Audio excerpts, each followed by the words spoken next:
Salutations, fellow Spurgs! The first news from the next mainline Sonic game just leaked from the one person who might quite literally be the most reliable and trusted leaker we've ever had, Midori. In addition to covering that, I painstakingly went through every single one of Kishimoto's 6 million tweets and compiled all the ones with strictly only information about the next mainline game. Additionally, I'm only including things he specifically said he will or wants to do, so I'm not including any of his many copy-paste replies saying, "Thank you for your feedback, we will consider it." He's in many of these posts teasing bits of gameplay info about what specific mechanics and styles he wants to include and try out in this next game, as well as playable characters he wants to bring back and a ton of other things. So we'll start with Midori's handful of posts about this, and I'm just going to get right into it. No intro today. But one thing I will quickly say, because I have to, is drop a like and subscribe to the Sonic Show, as Raccoon Nation has many upcoming battles, and I'm going to need all the support I can get. Also, join my Discord. There's almost 4,000 people there, and we're doing our first big watch party with the Knuckles series on the night of the release on the 26th, so make sure you don't miss it. Now, with all that out of the way, let's start with the newest and stinkiest info dump we got. And not stinky in a bad way, but this is just one massive, steamy dump. What? So, famously accurate and reliable Atlas and Sega leaker, Midori,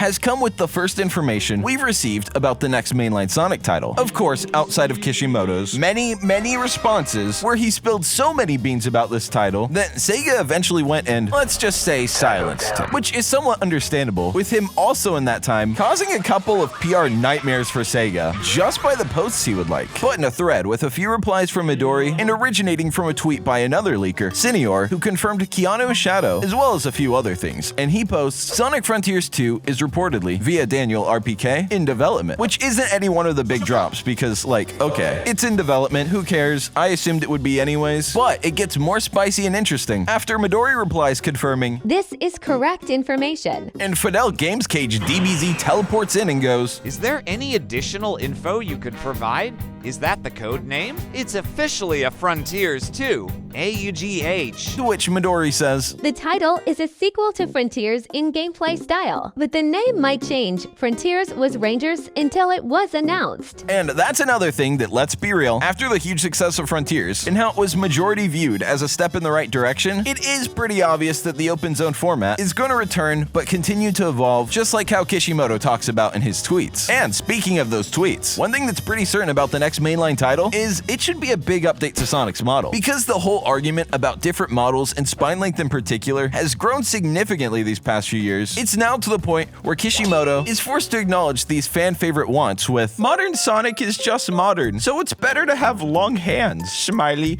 I think it all started with..." Most foreigners are classical. There's a lot of criticisms against modern, so modern should be closer to classic. However, as a result, people overseas were also fond of modern with long needles. And this one is translated, but the rest are either in English or read better than this. To which Kishimoto responds, "As you say, that seems to be the case. It seems that modern should pursue the coolness of modern." And he gives a little more information with, "As you said, I think there are issues with the model and animation of the character Sonic, as well as its production. I will work on this in my next work." But a huge one, at least in my opinion, and I think you guys will agree, is he acknowledges that the 2D and modern Sonic games has never really been as good as the classics or even how Superstars controls, and he mentions how he wants to improve it in a chain of 3 tweets in reply to a user who writes, "Hello, I wasn't a big fan of his 2D and Sonic Frontier like many others have felt. I thought Sonic was a bit slow, boosting didn't help, and was pretty stiff overall. I wanted to know your thoughts on Sonic's 2D controls, if you'd like to improve them in future titles or updates, or if future titles might include 2D. Thank you." To which Kishimoto responds to this pretty harsh criticism with his 3 replies reading, "Hello, thank you for your feedback. The 2D part of this game was not intended to be done in the early stages of production. However, we needed a variation of the game experience, and while we initially intended to include a 2D part as an accent in cyberspace, we eventually decided that it was necessary to include it in the open zone as well. It's all about changing the gaming experience and not getting monotonous. However, although there are changes compared to past Sonic games and as something to play after the highly complete 2D game Sonic Mania was released, the degree of perfection was by no means convincing is a fact. This part was a very difficult decision. I plan to work on how the 2D parts of future 3D Sonic games should be." He also mentions that the next step of the 3rd generation generation is to increase the number of playable characters, which you could assume with Update 3 of Frontiers. However, it seems like he wants to do much more than just those 4 characters. And 2 tweets, for example, that indicate that are: the 3rd generation is positioned as the 3rd generation as a game mechanic of the stage clearing type action game of the advanced generation. Man, this is confusing. With the 1st generation being a 2D stage clearing type action game, and the 2nd generation being a 3D stage clearing type action game. Actually, there is a real meaning in using the term hidden 3rd generation, but I don't think it's time to reveal it now. My favorite character is Blaze, which the Blaze mention seems to be a little tease, and based on all the stuff I've been reading, I would actually make a prediction that Blaze will play a huge part in the plot of the next Sonic game. But that's just a prediction. I'm only saying it because I think it's going to either age really well and be an epic W, or a funny L to be clipped in the future. Now, speaking of Blaze, in a separate response to a user writing, "Kishimoto-san, will Blaze appear in future games?" Kishimoto responds with, "Hello, of course, it is possible. Blaze is one of my favorite characters too!" Exclamation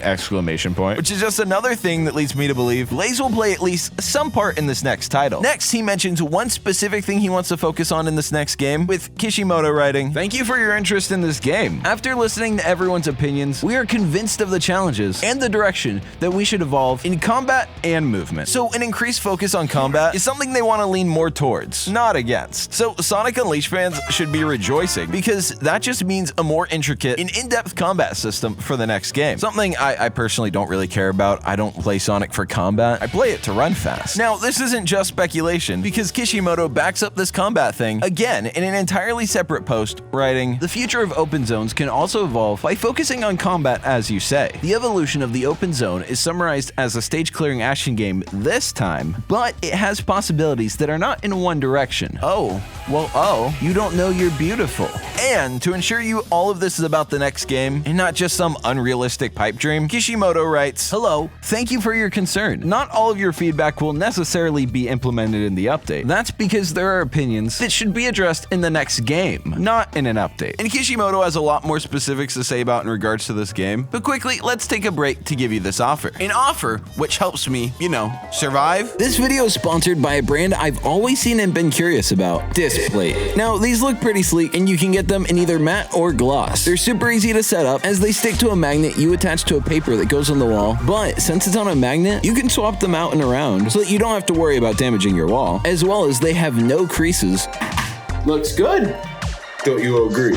They have various sizes of everything from user-uploaded art to officially licensed works. Finally, I'll no longer be the only thing hung in my apartment! So go to displate.com/thesonicshow or click the link in the description to grab an exclusive discount for your new Displates, or use code SONICSHOW, one word, and it's an actually significant deal. The matte finish, it looks like it's like a real sign, and it's made of metal. It basically is a real sign. They should make a displate for you to hang up on your door. Sorry, Mom, I'm freaking gaming. Amazing idea. I'll be sending you an invoice. And it's an actually significant deal, which checking them out and supporting them incentivizes them to support me. So huge thanks to Displate for their support. Now, back to the funny Sonic News raccoon guy. Now, on the topic of the open zone being the basis for all games going forward, Kishimoto ensures this will not be the case, writing, "I defined Sonic Frontier as a 3rd generation Sonic game, but not all Sonic games will be 3rd generation in the future, and I don't think the 1st and 2nd generations are inferior to the 3rd. I think both generations are great Sonic games, rest assured." So not only is there a possibility for a new 2nd generation title, meaning everything from adventure to boost, but also Kishimoto writes more about this specific scenario with, "Hello, Avatar characters were created during the maturity of the 2nd generation, so I think they will continue to be created in 2nd generation titles. However, 3rd generation Sonic games are still in their infancy, so I think the first priority is to solve the problems that need to be addressed. And with how prevalent OCs are in the Sonic community in particular, I would actually really like to see Sonic Team, with their newer roster that's clearly more qualified to make games, go and try the Avatar feature again, as it would be really unfair if the only game to ever feature it was Forces." However, with how Kishimoto talks and references a separate team making, quote, 2nd generation titles, I imagine this wouldn't be so emphasized in multiple posts now if it wasn't somewhere down the road. So do expect what Kishimoto calls a 2nd gen title at some point in the future. In fact, the more I think about it, it's possible Sonic Sonic X Shadow Generations is that second generation title, but that's just speculation. Now, speaking of things from Forces that Kishimoto wants to try again, he writes, "Hello, Infinite is a character from mainstream titles, so I wouldn't be surprised if he appears in future titles. So the odds of us seeing Infinite at some point is looking pretty high, and it doesn't stop there. Infinite's return will not be alone, with Kishimoto writing, like Infinite, Mephilis is also a very attractive character in mainstream titles, so I think there is a possibility that it will appear in future mainstream titles. I think you can feel that from the fact that past titles have begun to connect with this game. So not only is this one very likely because of this, but actually the lore and connections have already begun to connect with Mephilis. Granted, we don't know who or even how he's connected. It could be eventually revealed that the end was somehow tied with Iblis. Maybe Iblis is actually a Titan? Who knows? It's not clear yet. Now, Kishimoto also mentioned something that was very divisive, but I want to know what you guys think about this in the comments. So Kishimoto writes, "When I started working on this game, I thought a lot about whether or not it would be possible and decided to hire boosts. I'm still trying to think of a Sonic game that doesn't use boosts in my next game," as well as his follow-up to someone who got annoyed at this. Kishimoto writes, "Of course, I understand the benefits of boost. Please be assured that we will also experiment with the coexistence of boost and spin dash. However, I also have a feeling that I want to challenge the level design without boosts like the Adventure series. After all, the Adventure series is a legend," which this is something I'd be interested in seeing how they attempt. Because while many like that the boost game gives you this fast adrenaline feeling, it also limits the type of platforming challenges and obstacles you can place, as well as changing how the entirety of the game feels overall. And like Kishimoto says, the Adventure series is a legend. My man was spitting there. Now, the reception to Kishimoto's tweet was received as encouraging, with someone tweeting him this article and writing, "The article on this comment has been well received with over 11,000 likes. Take this as encouragement to continue with your ideas."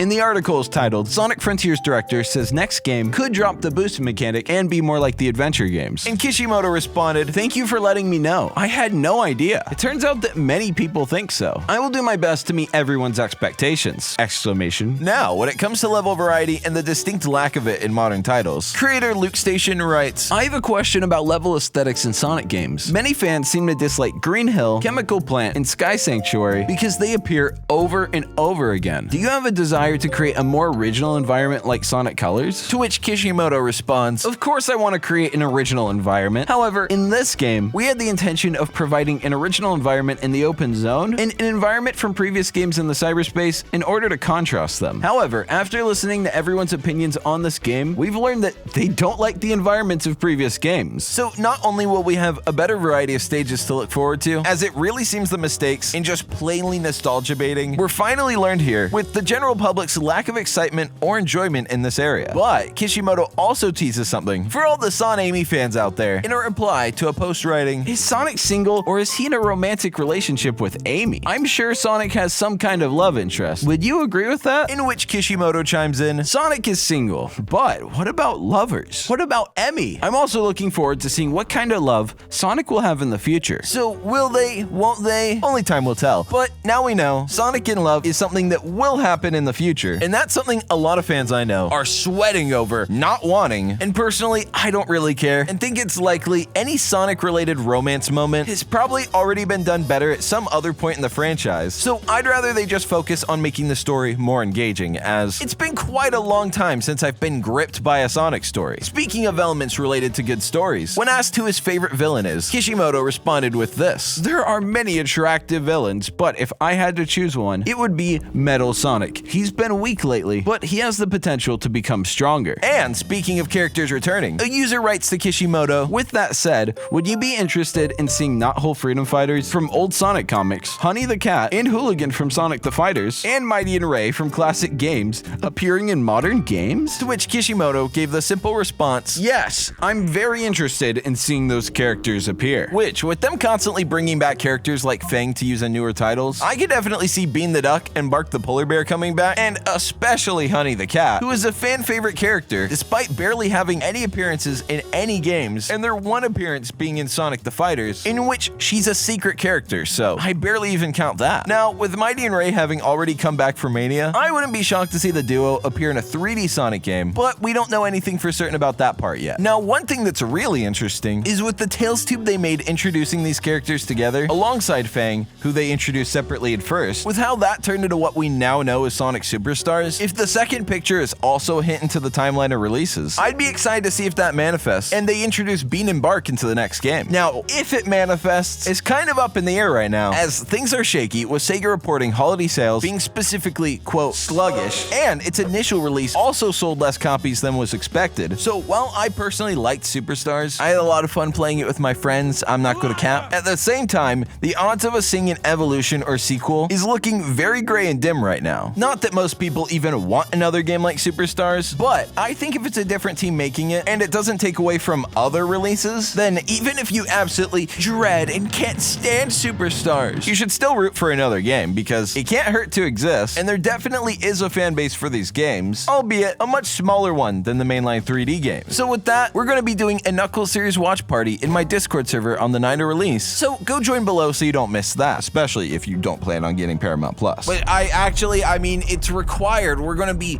checking to make sure everyone has Paramount Plus when they get in, like totally 100%. Like and sub, check out the display, and if you don't hang one of those up, I'll hang you up. But also make sure you use my code so they know I sent you. Another video as soon as news drops. And that's all. Lots of love, peace, and bye-bye. Bye, see ya!